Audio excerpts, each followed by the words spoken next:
A long time ago, in a quiet village called Green Hill, lived a kind man named Daniel and his beautiful wife Anna. They were poor and had almost nothing. Life was very hard. They lived in a small house made of mud, and sometimes they had no food to eat. But they loved each other very much and never gave up. Every day, Daniel worked on the farm, while Anna sold fruits at the market. After many years of hard work, they were finally blessed with a baby girl named Emily. She was very pretty and always full of smiles. Daniel and Anna were very happy. They called her their little princess. One sunny afternoon, Daniel got a call from his uncle in the village. "Daniel," the uncle said, "you are the next in line to be our king. The people have chosen you." Daniel was shocked. "Me? King? No, I can't do that. I love our simple life," he said. But Anna held his hand and smiled. "My love, this is a big blessing. I believe in you. You will be a good king, and I will stand by your side." After many days of thinking, Daniel agreed. They packed their things and moved to the palace. He became King Daniel, and Anna became the queen. Life changed quickly. The palace was big, full of gold, servants, and food. Everyone in the village cheered for them. Emily grew up happy and strong in the palace. The family looked perfect. But after 5 years, something began to worry the king and queen. Anna could not have another child. The people of Green Hill began to whisper and complain. In their village, it was a rule. Every king must have a male child to take his place in the future. One day, the village council came to the king with heavy faces. "Your Majesty," one elder said, "it is a taboo for the king not to have a son. You must marry another wife and give us a male heir, or you will have to step down." The king was sad. He didn't want another wife. He loved Anna deeply. When he told her, Anna cried. "Let's go back to our old life," she said. "We were happy and free then. You don't need the throne. Emily and I love you." Emily hugged her father. "Daddy, please let's go. We can still live a good life together." But King Daniel shook his head. "No, I can't give up now. I have worked too hard. I am the king, and I must stay." So, the king made a hard decision. He agreed to marry another woman, and that is where the trouble truly began. The king's decision made Anna and Emily very sad, but there was nothing they could do. The whole village was waiting to see who the new queen would be. Not long after, King Daniel married a young woman named Sophia. She was the daughter of Chief Thomas, one of the powerful men in the village. Sophia was beautiful, but she was also proud and full of herself. She liked attention and wanted everyone to know she was now the king's wife. At first, Sophia pretended to be kind. She smiled at Anna and Emily and acted sweet in front of the king. But after a few weeks, everything changed. Sophia began walking around the palace like she owned it. She gave orders to the servants, shouted at Anna, and didn't allow Emily to come near her. "You are not the real queen anymore," she once told Anna. "I will give the king the son he needs." Anna didn't say anything. She kept quiet and stayed calm, even when Sophia was rude. But Emily didn't like it one bit. "She's mean, Mama. Why is Daddy letting her treat us like this?" Emily asked one night, tears in her eyes. "I know, my dear," Anna whispered, hugging her tightly. "But we must be strong." After some months, Sophia gave the king news. "I'm pregnant," she shouted with joy. "And it's a boy." The palace was filled with noise and celebration. The villagers danced and sang. Everyone believed the problem was now solved. King Daniel would have a male heir, and the village would be at peace. But inside the palace, things got worse. Sophia became even more proud. She didn't respect anyone. She told the servants, "Don't listen to Queen Anna. I'm the one who carries the king's heir now." She even spread lies in the village, saying Anna was jealous and couldn't have more children because she was cursed. Still, King Daniel said nothing. He stayed quiet because he didn't want more trouble. Then, after the baby was born, a baby boy with soft hair and big eyes, the villagers were happy. They believed everything would be good now. But something strange began to happen. The rain stopped falling. The land became dry. Crops died, and nothing grew. People were hungry and scared. Families began leaving the village to find better places to live. The once beautiful Green Hill was turning into dust. The king called the village council for a meeting. "What is happening to our land?" he asked.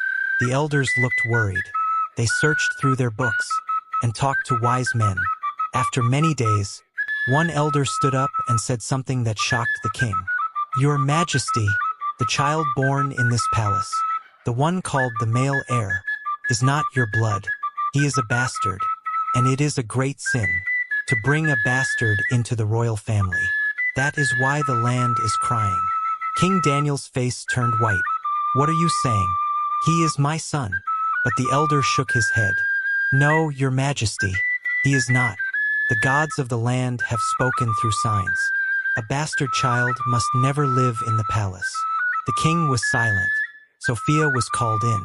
She tried to deny it, but when she was pressed, she finally broke down and confessed. "The child is not the king's. I was already pregnant before the wedding." The palace went silent, and that was the beginning of her end. The news spread fast across the village. Sophia's baby was not the king's child. The villagers were shocked. They gathered in groups to talk about it. "A bastard in the palace?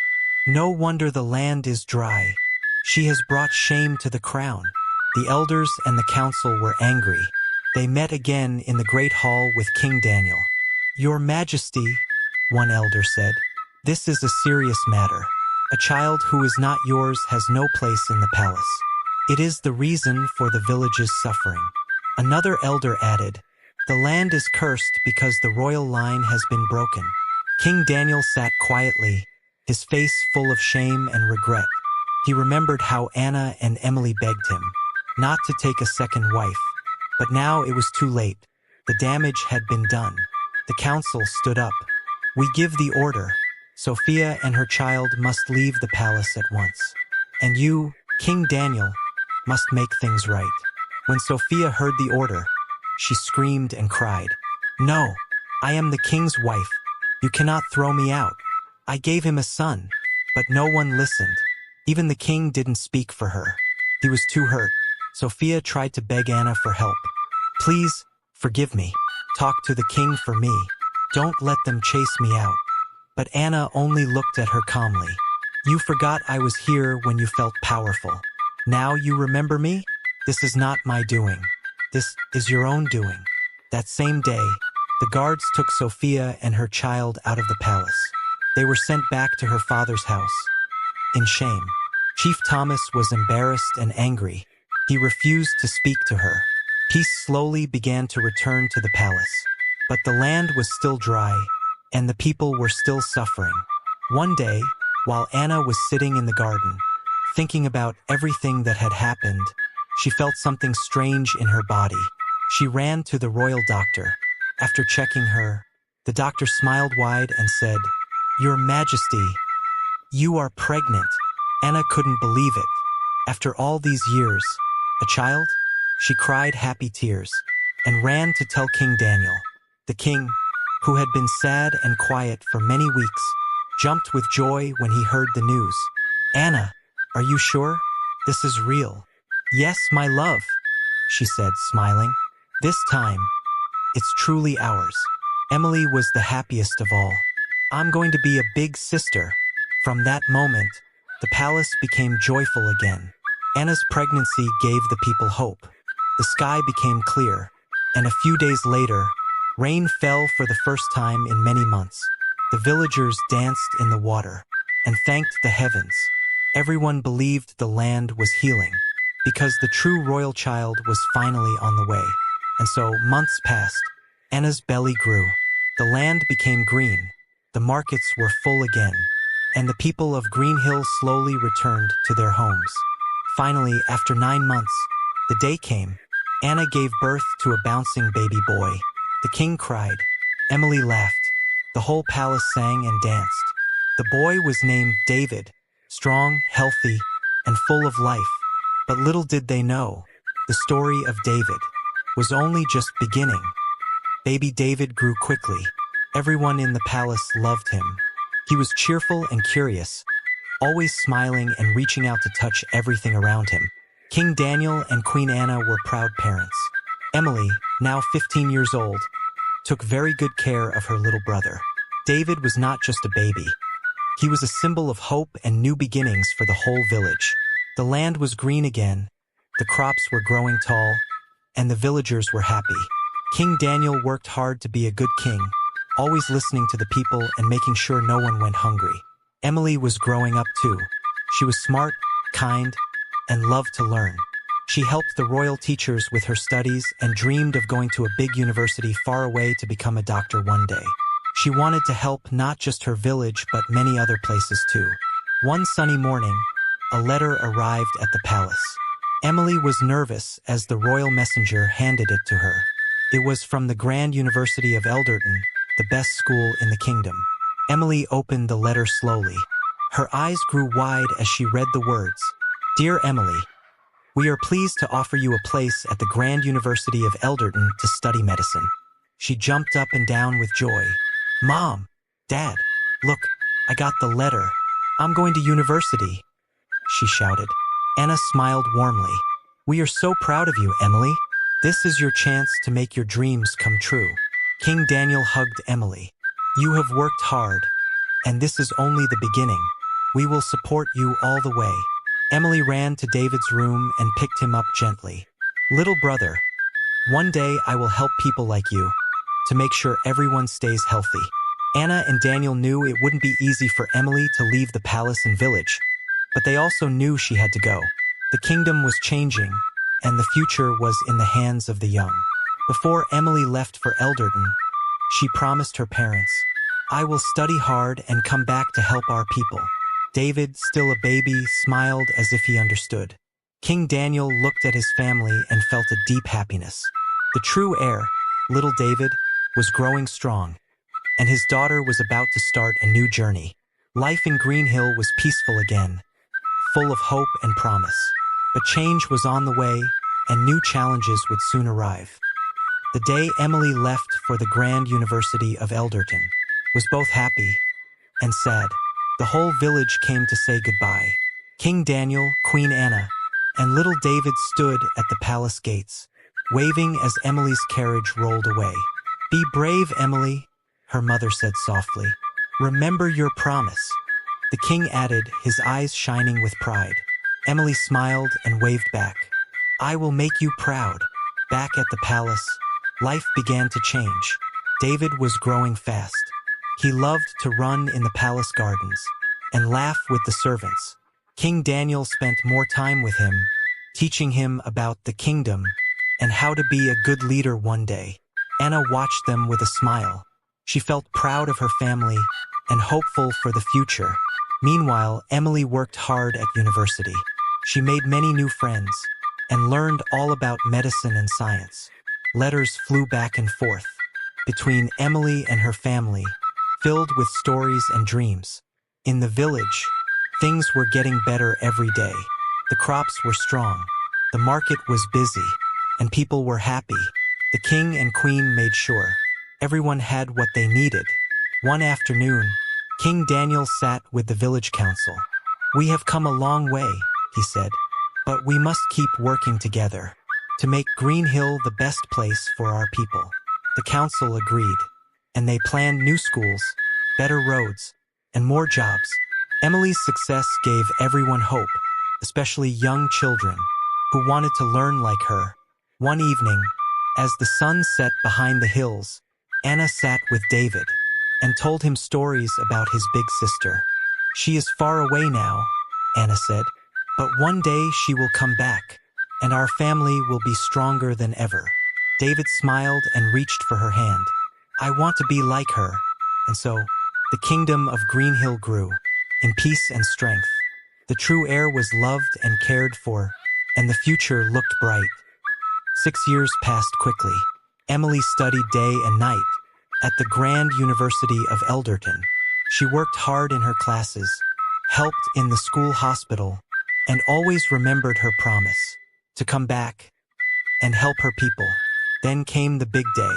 Wearing her graduation gown and hat, Emily stood proudly on stage. As her name was called, Emily Daniel, first-class degree in medicine. The crowd clapped and cheered. Her teachers smiled. "You've made history," one said. "You're one of the best doctors we've ever had." But Emily wasn't thinking about fame or riches. She was thinking about home, about Green Hill, about her family, and the people who believed in her. The next morning, she packed her things, took her certificate, and began the journey back to her village. When the people of Green Hill saw Emily's carriage arriving at the palace, they gathered quickly. "She's back. Princess Emily is back.